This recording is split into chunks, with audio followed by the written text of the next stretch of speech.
And now, back to Felina dito sa TV5.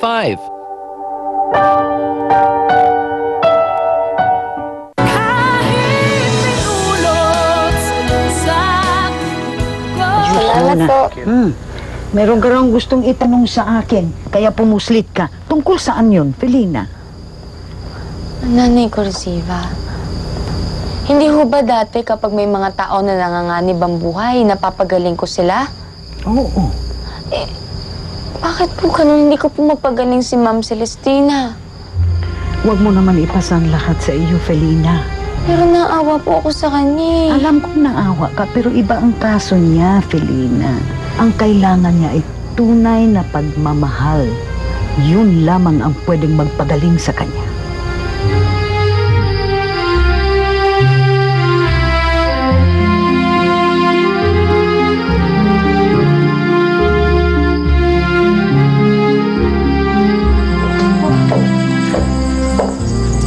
Johan! Anong ginagawa mo dito sa labas? May hinihintay ka ba? Wala. Nagpapalamig lang ako. Akala ko pa naman, ako yung inaabangan mo. Napadalaw ka. Kailangan ka ba? Kailangan ko sanang may makakausap eh. Bakit? May problema ka ba? Yung mga problema na bigla na lang dumarating sa buhay namin. Tulad ni Mami. Celestina, kung yan drama pa rin, pwede ba? Tigilan mo na. Nahihirapan na ang mga tao dito sa'yo.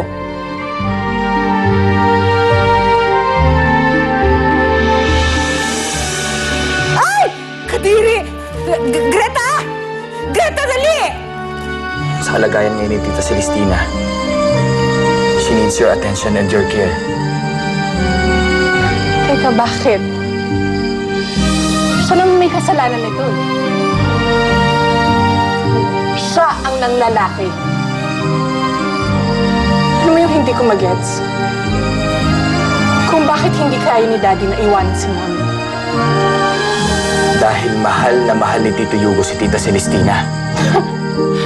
Mahal? Ano yun? Stupid love? Minsan ang pag-ibig nagiging stupid sa isang tao. Felina?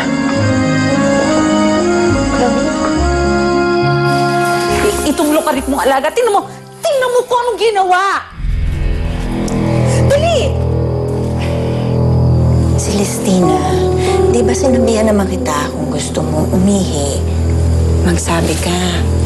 Eh, hindi nga nagsasalita. Tonta! Lilinisan ko na lang siya. At hugasan mo, ha?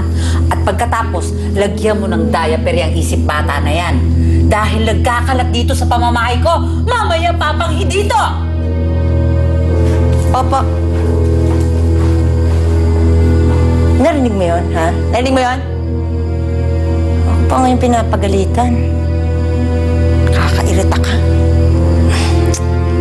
Lahat basa. Ay, ako. Oh, Joaquin, kadadating mo lang? Kanina pa, Mang Porky. Sinamahan ko nga si Felina kay Madam Cursiva. Oh, nandito si Felina? Nakaalis na. Nag-aalala nga ako kasi kinikwento niya na sinundan daw siya ni Chloe tsaka ni Mang Turco nung princess siya. Buti lang nakatakas siya. Alam mo, hindi talaga titigil din si Chloe at si Turco hanggat di nila napapatunayan kay Greta na si Felina ay si princess din.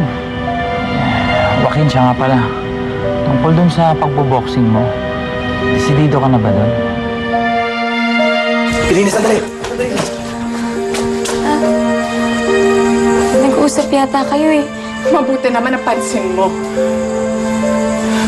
Chloe, stop it. May problema din si Felina ngayon. At ako hindi? Ha? Ano ba kasi ginagawa ng pusang yan dito? Ha? Talagang kailangan ko ng pera. Inausap kasi ako ng Madam Cursiva. Sabi niya, patigilin daw kita sa pagboboxing. Alam mo naman si Madam, nag-aalala. Maliban sa trabaho ko dito sa perya, boxing lang naman ang alam kong gawin eh. Tsaka, di ako magkakapera kung gagawin ko lang yung pag-aayos ng rides. Basta sa akin lang, lagi kang mag-iingat. Salamat sa pag-alala. Basta, pakisabi ko kay Madam Corsiva na nakapag-desisyon na ako. Tsaka hindi ko naman papasukin ng isang bagay kung alam ko mapapahamak ako eh. Tama. Sige, Joaquin.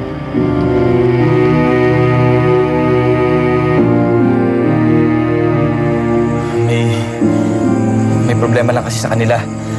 Kaya, dito muna siya titira pansamantala.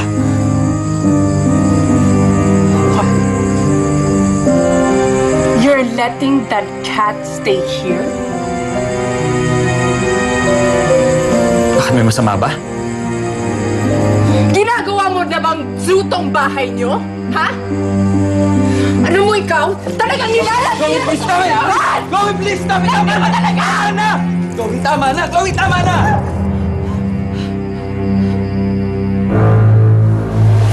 Alam mo ba? Sakit ka talaga ng ulo ko. Pabigat ka eh. Tapos, ito ka na naman. Umihi ka na naman sa pajama mo. Di ba sinabihan naman kita? Huwag kang umihi sa pajama mo. Ito, tigas na ulo mo eh. Buwisit ka rin eh. Ngayon, kailangan natin maligo.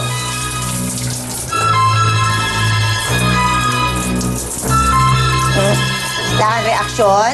Gusto mo? Sige, gusto mo ha? Sige, ayan. Ayan, yan ang gusto mo, di ba? Kasi lagi ka umiihi sa pantalon mo. Wisit ka! Ayan, ano, nahihirapan ka. Ano, wala pa rin reaction? Ayan, sige, bababad kita dyan. Ayan, kaya mo? Ano?